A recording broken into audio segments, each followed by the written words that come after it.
Good afternoon, everyone. Welcome to another episode of Wayne's World of Science and Technology. Today, we're going to talk about the Kiel Institute.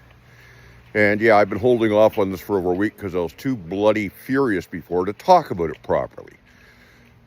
The Kiel Institute issued a report saying Russia can produce this and Russia is producing that.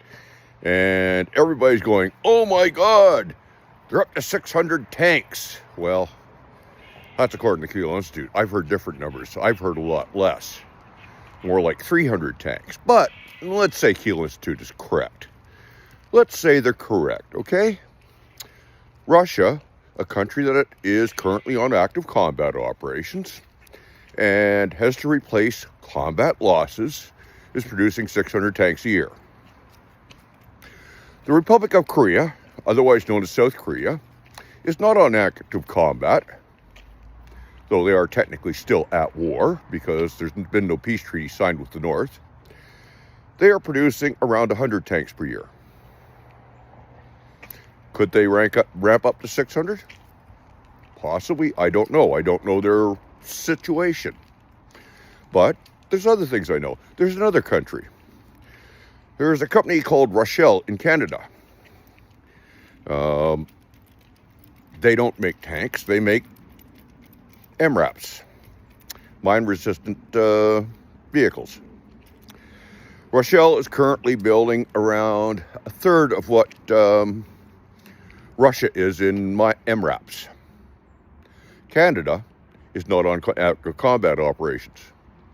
Rochelle says they could double their production within, it was 2 to 3 months was the number I heard, without any problems. That would bring us up to 2/3 of the level what the Russian Federation is producing. Still not at war.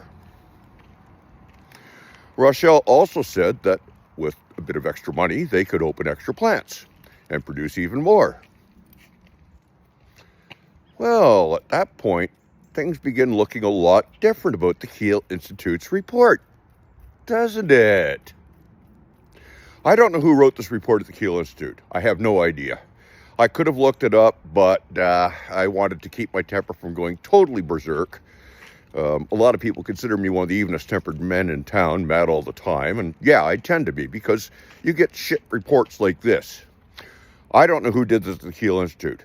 What I do know is they deserve a good solid kick in the testicles, or the ovaries, depending, because they screwed up.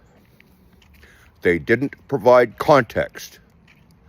You release those numbers, it looks scary, unless you know the context that other people are producing a hell of a lot of stuff, and they aren't at war, and they have the opportunity and capability to ramp up a lot quicker than Russia does, because Russia's ramped up as much as it can. Russia literally can't produce anything more, not unless they can buy a whole pile of extra equipment to build it with, and they don't have the money. You know why they don't have the money? Because they put all this money in this rainy day fund, and then half of it got froze outside of Russia, and the other half got burned replacing war losses. Yeah, think about this.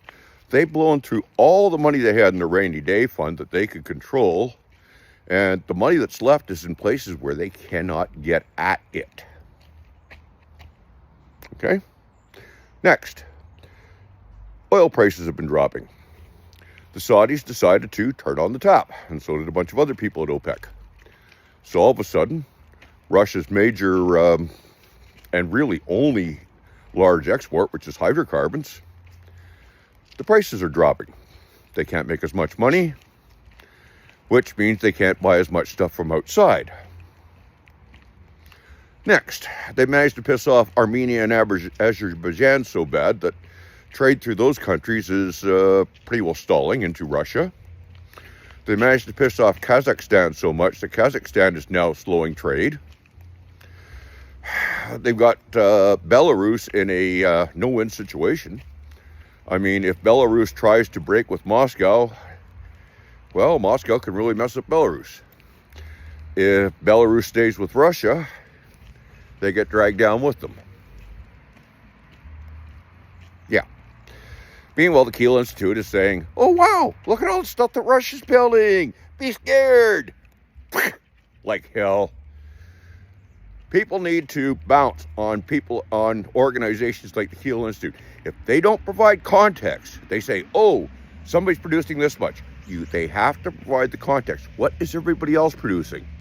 If they don't provide that, the report is absolutely bloody useless. So, if I were you, I'd write to the Kiel Institute telling them they're a bunch of idiots. I'm going to, and quite frankly, they're getting a copy of this video. Because I don't like it when people mess up. Not on stuff like this. They're scaring people who don't need to be scared.